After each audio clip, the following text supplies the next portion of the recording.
नमस्ते, मैं रीना अवस्थी नेताजी का चश्मा भाग 2 में आपका स्वागत करती हूँ और कहानी को आगे बढ़ाती हूँ।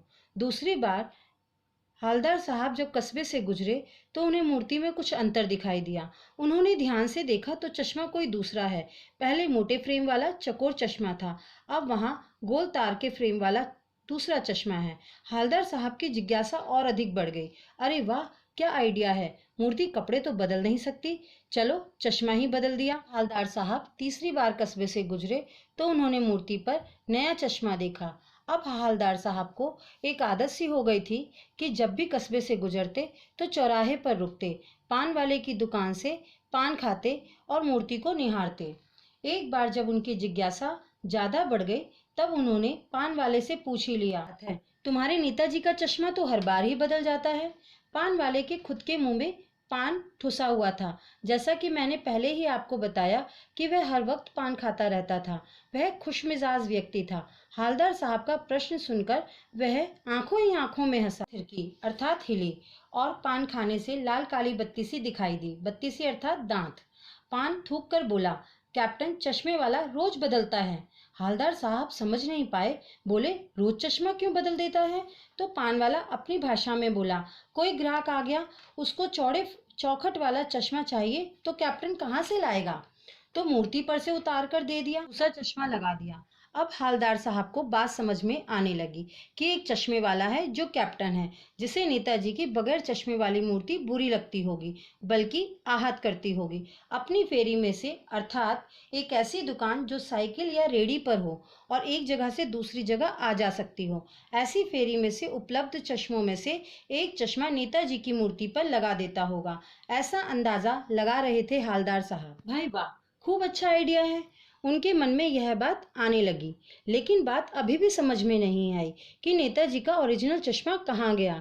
अरे भाई, मूर्ति बनी है तो चश्मा भी तो ओरिजिनल होना चाहिए, तो चश्मा कहाँ गया? पान वाला दूसरा पान मुंह में ठूस चुका था। दोपहर का समय था, दुकान पर भीड़ भी अधिक नहीं थी। पान वाले ने फिर अपना पान थूका और आंखों ही आंखों में हंसा। उसकी तौन थिरकी और बोला, मास्टर बनाना भूल गया। पान वाले के लिए तो यह एक मजेदार बात थी, किंतु हालदार साहब के लिए चकित और द्रवित कर देने वाली बात थी। उन्हें आश्चर्य हुआ कि ऐसा हुआ कैसे कि कोई इतने महान व्यक्ति का चश्मा बनाना भूल जाए।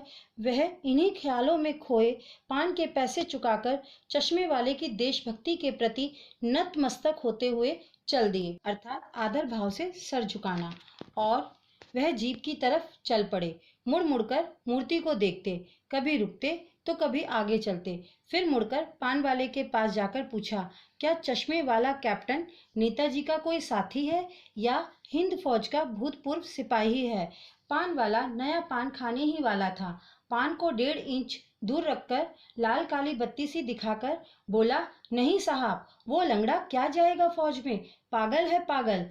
देखो देखो वो आ रहा है, आप उसी से बात कर लो, फोटो वोटो छपवा दो कहीं उसकी। मतलब कैप्टन का मजाक बना रहा था। हालदार साहब को देशभक्त का इस तरह मजाक उड़ाना अच्छा नहीं लगा। उन्होंने मुड़कर देखा तो अवाक रह गए, हैरान रह गए। एक बेहद बूढ़ा, कमजोर, मरियल सा लंगड़ा आदमी, सिर पर गांधी टोपी और आंखों पर काला चश्मा लगाए, एक हाथ में छोटी सी संदूकची अर्थात लोहे की पेटी, दूसरे हाथ में बांस पर लगे बहुत सारे चश्मे लिए अभी अभी एक गली से निकला और अब एक बंद दुकान के सहारे अपना बांस टिका रहा था। सरदार साहब ने सोचा, इस बेचारे की दुकान भी नहीं है, फेरी लगाता है, घूम घूम कर चश्मे बेचता है। हालदार साहब सोचने लगे, इसे कैप्टन क्यों कहते हैं? क्या यही इसका वास्तविक नाम है? हालदार साहब किससे पूछें, क्योंकि पान वाले ने तो बात करने से साफ मना कर दिया था।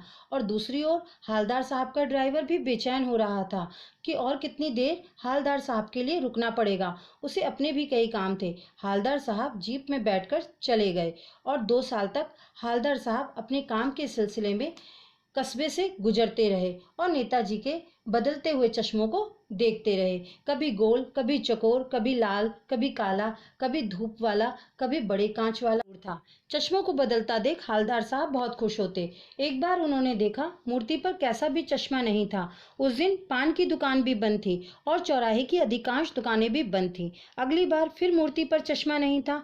पान की दुकान से हवलदार साहब ने पान खाया और पान वाले से धीरे से पूछा, क्यों भाई, क्या बात है? नेताजी की आंखों का चश्मा कहाँ गया? पान वाले को भी कैप्टन के मरने का दुख था, क्योंकि वह एक संवेदनशील व्यक्ति था। वह कैप्टन का मजाक बेशक उड़ाता हो, परंतु उसके मन में कैप्टन के प्रति आत्मीयता का भाव भी था।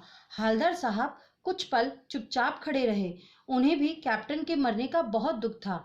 उन्होंने पान वाले के पैसे चुकाए और जीप में आ बैठे। हवलदार साहब जब भी कस्बे से गुजरते तो मूर्ति पर चश्मा ना देखकर दुखी होते और सोचते, क्या होगा इस कौम का जो अपने देश की खातिर घर गृहस्थी होम देने वालों पर हंसती है। होम देना अर्थात न्यौछावर करना, त्यागना। कि अब कोई चश्मा नहीं लगाएगा? क्या सारी देशभक्ति चश्मे वाले के मन में थी और किसी में नहीं? कोई ऐसा नहीं जो मूर्ति पर चश्मा लगा दे। यह कमी किसी को नहीं खटकती, किसी को बुरा नहीं लगता। फिर 15 दिन बाद हवलदार साहब उस कस्बे से गुजरे। उन्हें यही ख्याल आया कि मूर्ति को वह नहीं देखेंगे, क्योंकि उस पर चश्मा नहीं होगा। आज वहां नहीं रुकेंगे, मूर्ति की तरफ देखेंगे भी नहीं, पान भी नहीं खाएंगे, क्योंकि कैप्टन के मरने के बाद किसी ने भी मूर्ति पर चश्मा नहीं लगाया था। ड्राइवर से कह दिया चौराहे पर रुकना नहीं, आज उन्हें बहुत काम है, पान कहीं आगे खा लेंगे। उन्होंने देखा कि नेताजी की मूर्ति की आंखों पर सरकंडे का चश्मा रखा हुआ है, जैसा कि बच्चे बना लेते हैं। यकीनन यह किसी बच्चे ने ही बनाया होगा। यह देखकर हवलदार साहब भावुक हो गए। उनकी आंखें भर आई। पर बच्चों के द्वारा बनाए गए सरकंडे के चश्मे को देखकर हवलदार साहब की उम्मीद जागी कि अभी लोगों में देशभक्ति की भावना समाप्त नहीं हुई है। भावी पीढ़ी इस धरोहर को संभाले हुए है।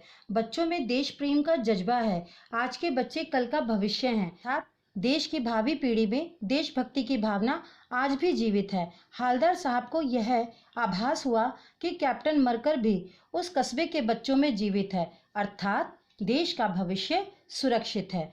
यह है नेताजी का चश्मा पाठ का सार। आशा करती हूँ आप सभी को यह पाठ भली भांति समझ में आया होगा। यह पाठ समझने में सरलता का अनुभव हुआ हो तो आप इस वीडियो को लाइक, साथ ही साथ इस चैनल को सब्सक्राइब अवश्य करें।